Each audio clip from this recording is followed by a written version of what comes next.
ప్రియ దేవుని బిడ్డలారా, బైబిల్ చదవటం వినటం వల్ల మనలో విశ్వాసం పెరుగుతుంది. మన మార్గానికి త్రోవ చూపుతుంది. సమస్త జనులను శిష్యులనుగా చేయుడి మత్తయి 28:19 వచనంలో దేవుని వాక్యం తెలియచేస్తోంది. తెలుగు బైబిల్స్ను ఆర్ఆర్కే మూర్తి గారు రీసెర్చ్ చేసి విశ్లేషణ చేసిన బైబిల్లోని ప్రతి అధ్యాయాలను వచనాలను వరుస క్రమంలో అనగా ఆదికాండం నుండి ప్రకటనా గ్రంథం వరకు ఇవ్వబడుతుంది. ప్రతి ఒక్కరూ ఆధ్యాత్మికంగా విశ్వాసంలో బలపడి మీ జీవితంలో ఎదుర్కొంటున్న సమస్యల నుండి విడుదల పొందండి. ప్రతి ఒక్కరూ మీ దీవెన టీవీని సబ్స్క్రైబ్ చేసి ఈ వాక్యాన్ని లైక్ చేసి మీ మిత్రులకు బంధువులకు షేర్ చేయండి. దేవుని సువార్తను ప్రకటింపబడుటలో మీరు పాలిభాగస్తులు కండి. ప్రియమైన దేవుని బిడ్డలారా, యోబు గ్రంథము మీరు వింటున్నారు కదా. 37వ అధ్యాయం నుండి మనం వినబోతున్నాం. ముందుగా ఒక చిన్న దృష్టాంతం. అతడు ఒక నేరస్తుడు. అతని వయస్సు 94 సంవత్సరాలు. అంతవరకు అతడు 46 నేరాలు చేశాడు. 5 సార్లు హత్యా ప్రయత్న నేరానికి జైలు శిక్ష అనుభవించాడు. ఇవిగాక 8 సార్లు జైలు నిర్బంధంలో చిల్లర నేరాలకు శిక్షించబడ్డాడు. అతనిది పెద్ద నేర చరిత్ర. ఆ మధ్య అతడు చేసిన నేరానికి అతన్ని జడ్జి ముందు నిలువబెట్టారు.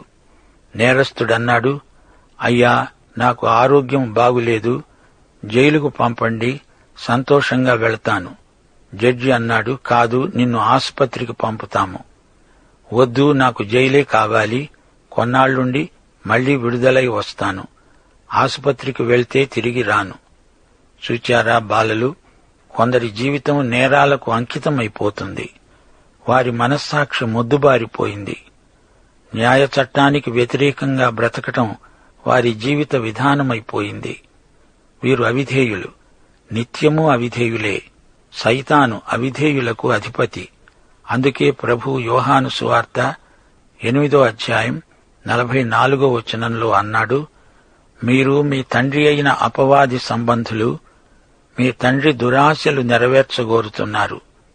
ఆది నుండి వాడు నరహంతకుడై ఉండి సత్యమందు నిలిచినవాడు కాడు. వాని యందు సత్యమే లేదు. వాడు అబద్ధమాడేటప్పుడు తన స్వభావముననుసరించే మాట్లాడతాడు. వాడు అబద్ధికుడు, అబద్ధాలే పలుకుతాడు. సరే, ఇప్పుడు యోబు గ్రంథం 37వ అధ్యాయం విందాము. ఎలీహు మాట్లాడుతున్నాడు. ఈ అధ్యాయంలో కొన్ని వచనాలు మాత్రమే మీకు ఎత్తి చూపుతాము. 14వ వచనం, యోబు, ఈ మాట ఆలకించు, ఊరకుండి దేవుని అద్భుత క్రియలను ఆలోచించు.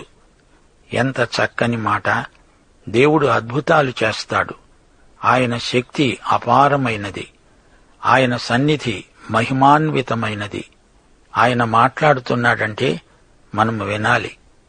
యోబు స్నేహితుల్లాగా దేవుడి స్థానంలో నిలిచి దేవుడిలాగా నటిస్తూ మాట్లాడకూడదు. మన జ్ఞానాన్ని ప్రదర్శించి అదే దేవుని జ్ఞానమని బుకాయించకూడదు. దేవుడు మౌనంగా ఉన్నాడని చెప్పి ఆయనకు మనమంటే ఏమీ పట్టదు అని వక్ర భాష్యం చెప్పకూడదు. దేవునికి మనమంటే ఎంతో శ్రద్ధ. ఇది నిజం. సమస్తము దేవుని స్వాధీనంలో ఉంది. సరైన సమయంలో దేవుడు మాట్లాడతాడు. ఆయన స్వరం వినడానికి సిద్ధపడు. దేవుని వాక్యం ద్వారా ఆయన మాట్లాడతాడు. పరిశుద్ధాత్మ ద్వారా ఆయన మాట్లాడతాడు. పరిస్థితుల ద్వారా కూడా ఆయన మాట్లాడతాడు. మానవ సంబంధాలను దేవుడు వాడుకోగలడు. 21 నుండి 24వ వచనం వరకు, ఉన్నతమైన మేఘములలో ప్రకాశించే ఎండ ఇప్పుడు కనపడకపోయినా గాలి మేఘాలను పోగొట్టి దానిని తేటగా కనపరుస్తుంది. ఉత్తర దిక్కున సువర్ణ ప్రకాశం పుడుతుంది. దేవుడు భీకరమైన మహిమను ధరించుకొని ఉన్నాడు. సర్వశక్తుడైన దేవుడు మహాత్యము గలవాడు. ఆయన మనకు అగోచరుడు. న్యాయమును నీతిని ఆయన ఏమాత్రమూ చెరుపడు. అందువలన నరులు ఆయన యందు భయభక్తులు కలిగి ఉంటారు. తాము జ్ఞానులము అనుకునే వారిని ఆయన ఏమాత్రమూ లక్ష్యపెట్టడు. ఎలీహు వేదాంతం ఇదే. మానవుడు దేవుణ్ణి చూడలేడు, దేవునితో మాట్లాడలేడు. ఆయన పరలోకంలో ఉన్నాడు, మనము భూమి మీద ఉన్నాము. దేవుణ్ణి మనల్ని వేరు చేసింది దేవుని మహిమ కాదు, మన పాపం. ఎలీహు ప్రవక్త కాడు, దేవునికి యోబుకు మధ్యవర్తి కాడు. యోబుకు ఎలీహుకు దేవునిలాగా మాట్లాడే హక్కు లేదు. ఆ హక్కు ఎవరికీ లేదు. యోబు జీవితంలో జరిగిన ప్రతి సంఘటనకు అర్థం దేవుడే చెప్పాలి గాని యోబు స్నేహితులు చెప్పగలరా? మానవుడెవడూ సర్వజ్ఞుడు కాడు, సర్వశక్తిమంతుడు కాడు. జీవిత మర్మాలను విప్పి చెప్పగల సంపూర్ణ జ్ఞానం ఏ మానవునికీ లేదు. మానవుడు ఎవడూ నాకు అంతా తెలుసు అని ప్రగల్భాలు పలుకకూడదు. జ్ఞానులారా, దేవుడు లేనిది, యేసుక్రీస్తు లేనిది మీ జ్ఞానం సంపూర్ణం కాదు. ఎలీహు ఈ అధ్యాయంలో తన ప్రసంగం ముగించాడు. 22వ వచనంలో వాతావరణాన్ని గురించి ఎలీహు మాట్లాడాడు. ఉత్తర దిక్కున సువర్ణ ప్రకాశం వస్తుంది అంటున్నాడు. అదిగో తుఫాను ముంచుకొస్తోంది. మేఘాలు ఆవరిస్తున్నాయి. సుడిగాలి మొదలైంది. చినుకులు పడుతున్నాయి. అందరూ పరిగెత్తిపోతున్నారు. ప్రసంగం ముగించి ఎలీహు కూడా నెత్తిన చెంగు వేసుకుని పరిగెత్తిపోయాడు. యోబు ఒక్కడే మిగిలిపోయాడు. ఎలీహు తన ప్రసంగం ముగిస్తూ ఒక మాట అన్నాడు. నాకు శ్రమలు ఎందుకొచ్చాయా అని ఆందోళన పడే కంటే దేవుని యందు విశ్వాసం ఉంచటం మేలు. ప్రసంగానికి మంచి ముగింపులాగానే ఉంది గాని అక్కడే తోవ తప్పాడు ఎలీహు. అంతట దేవుడే స్వయంగా యోబుతో ముఖాముఖిగా మాట్లాడాడు. యోబు పాలిట ఈ ప్రసంగాలన్నీ తుఫానులాగే ఉన్నాయి. అక్కడికి ఎలీహు కొన్ని మంచి మాటలే పలికాడు. సమస్తము దేవుని వశంలో ఉన్నదన్నాడు. ఈ సమస్త చరాచర జగత్తును దేవుడే నడిపిస్తున్నాడు. దేవుని స్వరగర్జన వినండి, ఉరుముధ్వని గర్జిస్తోంది. కృపగాని శిక్షగాని ఆయన వల్లే కలుగుతాయి. రాజ్యాలు, రాజకీయాలు, దేశాలు, వాటి పరిపాలన అంతా దేవుని చేతిలోనే ఉన్నాయి. సృష్టి పరిశీలన వలన దేవుని శక్తిని, ఆయన మహిమను కొంతవరకు తెలుసుకోగలం. ఇది ఎలీహు ప్రసంగ సారాంశం. ఇప్పుడు 38వ అధ్యాయంలోకి రండి. ఈ అధ్యాయంలో దేవుడు ముఖాముఖిగా యోబుతో మాట్లాడబోతున్నాడు. యోబు ఇప్పుడు పూర్తిగా నిస్సహాయుడు. చేతులెత్తాడు. అతని శారీరక, మానసిక, ఆధ్యాత్మిక శక్తులన్నీ అంతరించాయి. ఇప్పుడు యెహోవా దేవుడు పరమోపాధ్యాయుడు. దేవుడే యోబుతో తరగతి తీసుకుంటున్నాడు. యేసుక్రీస్తు మహామహోపాధ్యాయుడు. పరిశుద్ధాత్మ కూడా మనల్ని సర్వసత్యములోనికి నడిపించే ఉపాధ్యాయుడు. తుపాను వచ్చింది. ఈ నేపథ్యంలో దేవుడు యోబును కలుసుకుంటున్నాడు. యేసు ప్రభువు కూడా ఈ విధంగానే అనేక సత్యాలు తన శిష్యులకు నేర్పాడు. ఎన్నో ఉపమానాల ద్వారా యేసు ప్రభువు ప్రబోధాలు చేశాడు. మత్తయి సువార్త 13వ అధ్యాయంలో విత్తేవాని ఉపమానం మీకు జ్ఞాపకముందా? పొలంలో విత్తనాలు వేయడం సర్వసామాన్యమైన దృశ్యం. అలాగే పరలోక రాజ్యం ఒక స్త్రీ 3 కుంచాల పిండిలో పులిసిన పిండి పెట్టిన విధంగా ఉంది అన్నాడు. స్త్రీలు పిండి పిసకడం, పులిసిన పిండి పెట్టడం, ఇదంతా బాల్యము నుండి యేసు ప్రభువు చూచిందే. ప్రజలకు తెలిసిన విషయం నుండి వారికి తెలియవలసిన విషయానికి ప్రభువు వారిని నడిపించాడు. విశ్వాసులారా, ఇది దేవుని ఆధ్యాత్మిక బోధనా విధానం. దేవుడు యోబుతో ఏమి చెబుతున్నాడో విందాము. యోబు 38వ అధ్యాయం 1వ వచనం నుండి. అప్పుడు యెహోవా సుడిగాలిలో నుండి ఈలాగు యోబుకు ప్రత్యుత్తరమిచ్చాడు. జ్ఞానము లేని మాటలు చెప్పి ఆలోచనను చెరుపుతున్న వీడెవడు? పౌరుషము తెచ్చుకొని నీ నడుము బిగించుకో. నేను నీకు ప్రశ్న వేస్తాను, నీవు దానిని నాకు తెలియచెప్పు. నేను భూమికి పునాదులు వేసినప్పుడు నీవెక్కడున్నావు? నీకు వివేకము కలిగి ఉన్న ఎడల చెప్పు. నీకు తెలిసిన ఎడల దానికి పరిమాణమును నియమించిన వాడెవడో చెప్పు. దానిమీద పరిమాణపు కొలవేసిన వాడెవడో చెప్పు. దాని స్తంభముల పాదులు దేనితో కట్టబడినవో చెప్పు. ఉదయ నక్షత్రాలు ఏకముగా కూడి పాడినప్పుడు దేవదూతలందరూ ఆనందించి జయధ్వనులు చేసినప్పుడు దాని మూలరాతిని వేసిన వాడెవడు? దేవుడు సమస్తాన్ని సృష్టించినప్పుడు మానవుడెక్కడున్నాడు? భూమి అందలి సమస్తమును సృజించిన వాడెవడు? దేవుడు భూమికి పునాది వేసినప్పుడు మానవుడా, నీవు ఎక్కడున్నావు? లక్షల కొలది సంవత్సరాల క్రిందట దేవుడున్నాడు. ఆ దేవుడు ఇప్పుడూ ఇక్కడున్నాడు. యోబు గ్రంథం బైబిలు గ్రంథములన్నిటిలోకి అతి ప్రాచీనమైనది. ఈ గ్రంథము రాసేటప్పటికీ బైబిల్లో మరే గ్రంథము రాయబడి ఉండలేదు. పౌలు రోమాపత్రిక 1 అధ్యాయం 18వ వచనం నుండి అంటున్నాడు, దుర్నీతి చేత సత్యమును అడ్డగించే మనుష్యుల యొక్క సమస్త భక్తిహీనత మీద, దుర్నీతి మీద దేవుని కోపం పరలోకము నుండి బయలుపరచబడుతున్నది. ఎందుకనగా దేవుని గూర్చి తెలియశక్యమైనదేదో అది వారి మధ్య విషదమై ఉన్నది. దేవుడు అది వారికి విషదపరిచాడు.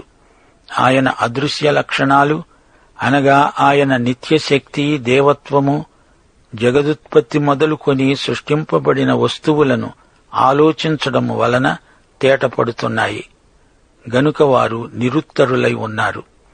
దేవుడు యోబుకే కాదు, ఈ మాటలను అందరికీ చెప్తున్నాడు. ఆ రోజుల్లో నాస్తికులు లేరు, బహుదేవతారాధికులు లేరు. అయితే వారు సృష్టికర్తకు బదులుగా సృష్టమును పూజించారు. రోమాపత్రిక 1 అధ్యాయం 21వ వచనం పౌలంటున్నాడు, వారు దేవుణ్ణి ఎరిగి ఉండి కూడా ఆయనను దేవునిగా మహిమపరచలేదు, కృతజ్ఞతాస్తుతులు సమర్పించలేదు. గాని తమ వాదములయందు వ్యర్థులయ్యారు. వారి అవివేక హృదయము అంధకారమయమైపోయింది. తాము జ్ఞానులమని చెప్పుకుంటూ బుద్ధిహీనులయ్యారు. వారు అక్షయుడైన దేవుని మహిమను క్షయమైన వస్తువుల యొక్క, పక్షుల యొక్క, చతుష్పాద జంతువుల యొక్క, పురుగుల యొక్క ప్రతిమా స్వరూపములుగా మార్చారు. దేవుని బిడ్డలారా, దేవుడెంత గొప్పవాడో చూచారా? ఆయన సృష్టికర్త, ఆయన సర్వజ్ఞాని. మానవుడు సృజించబడకముందే సృష్టియందంతటా ఆనందం వెల్లివిరిసింది. ఎఫెసీ పత్రిక 1 అధ్యాయం 3వ వచనం, మన ప్రభు అయిన యేసుక్రీస్తు యొక్క తండ్రి అయిన దేవుడు స్తుతింపబడునుగాక. ఆయనకే మహిమ. దేవుడు ఆనందమయుడు. మనము దేవుని యందు ఆనందిస్తాము. ప్రియ విశ్వాసీ, తుఫానులో నుండి దేవుడు మాట్లాడుతున్నాడు. యోబు అడిగిన ప్రశ్నలకు దేవుడు 1, 2, 3 అని జవాబులిస్తున్నాడు అనుకుంటున్నారా? అలా కాదు. దేవుని నైతిక వ్యవస్థను గురించి యోబుకు ఎంత అజ్ఞానమున్నదో దేవుడు బయలుపరుస్తున్నాడు. దేవుని మనస్సు, దేవుని స్వభావము యోబు తెలుసుకోగలడా? దేవుడు చేసిన భౌతిక జగత్తునే సరిగా తెలుసుకోలేడు. దేవుడే జ్ఞాని, దేవుడే తీర్పరి, దేవుడే మన నైతిక ప్రమాణం. ఆయన అధికారానికి తలవొగ్గడమే మన కర్తవ్యం. ఈ అధ్యాయంలో మరికొన్ని వచనాలు ఎత్తి చూపుతాము. 22, 23 వచనాలు.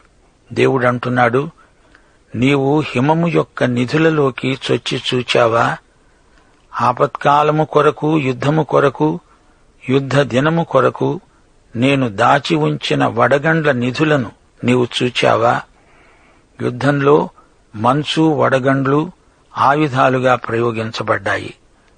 ప్రకటన గ్రంథం 8వ అధ్యాయం 7వ వచనం, మొదటి దూత బూర ఊదినప్పుడు రక్తముతో మిళితమైన వడగండ్లు, అగ్ని పుట్టి భూమిపైన పడవేయబడ్డాయి.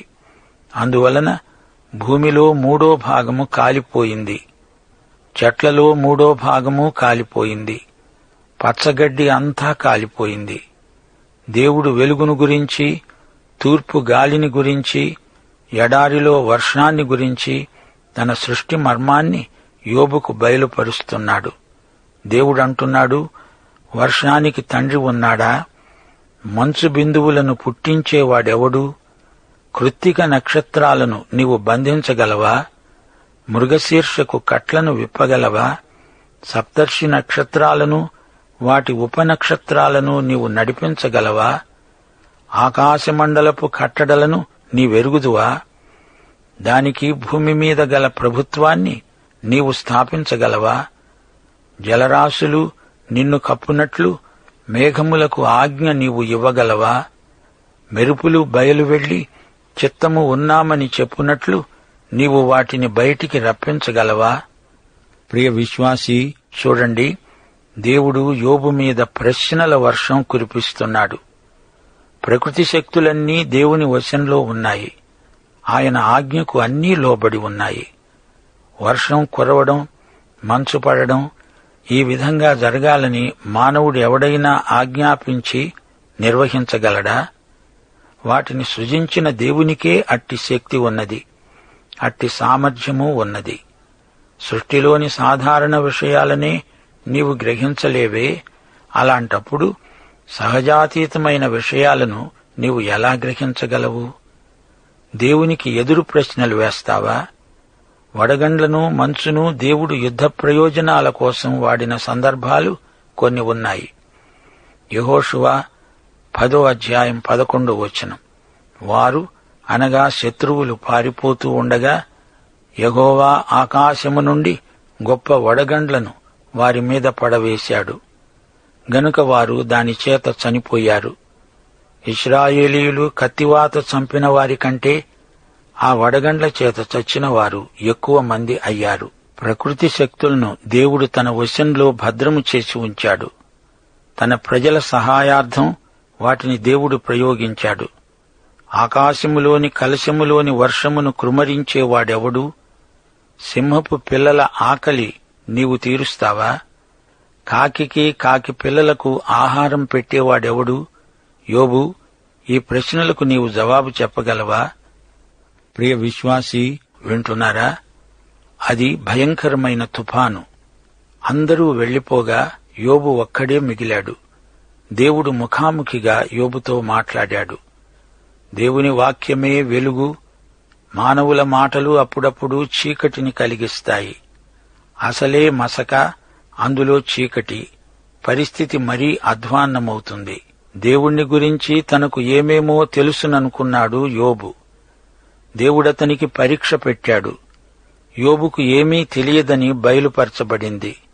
సృష్టి, ప్రకృతి శక్తులు, నక్షత్రాలు, మేఘాలు, జంతువులు, మృగాలు, పక్షులు, వీటి సృష్టిని గురించి యోబుకు ఏమీ తెలియదు.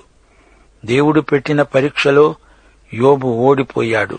యోబే కాదు, నీవు నేను కూడా ఓడిపోతాము. ప్రియ విశ్వాసీ, మళ్లీ చెప్తున్నాము, వినండి. జీవితంలోని పలు సమస్యలు ఎందుకు అనే ప్రశ్నకు జవాబులు చూపలేవు. జవాబులు తెలుసుకున్నంత మాత్రాన సమస్యలు పోవు. అందుచేత దేవునితో సరైన సంబంధం కొనసాగినప్పుడు సమస్యలు మనల్ని ఏమీ చెయ్యలేవు. దేవునితో వాదించటం కాదు, దేవుని యందు నిశ్చింతగా ఉండిపోవడం యోబుకు శ్రేయస్కరం. చిట్టచివరికి యోబు దేవుని గొప్పతనాన్ని, తన అజ్ఞానాన్ని తేటగా చూడగలిగాడు. దానితో అతని జీవితమే కొత్త మలుపు తిరిగింది. మనల్ని మనము తగ్గించుకున్నప్పుడు దేవుని దృష్టిలో మనము హెచ్చించబడతాము. దేవుడు యోబుతో ముఖాముఖిగా మాట్లాడాడు. అలాగే పాత నిబంధనలో కొందరితో దేవుడు నేరుగా మాట్లాడాడు. ఆదాము హవ్వలు, నోవహు, అబ్రహాము, యాకోబు, మోషే, అహరోను, మిర్యాము, యెహోషువ, సమూయేలు, యెషయా, యిర్మీయా, యెహెజ్కేలు, ఇదిగో ఇప్పుడు యోబు, వీరందరితో దేవుడు ముఖాముఖిగా మాట్లాడాడు. పాఠం సమాప్తం. ప్రభు అయిన యేసుక్రీస్తు వారి కృప, తండ్రి అయిన దేవుని ప్రేమ, పరిశుద్ధాత్మ యొక్క అన్యోన్య సహవాసము మనకు నిత్యత్వము వరకు తోడై ఉండునుగాక. ఆమేన్.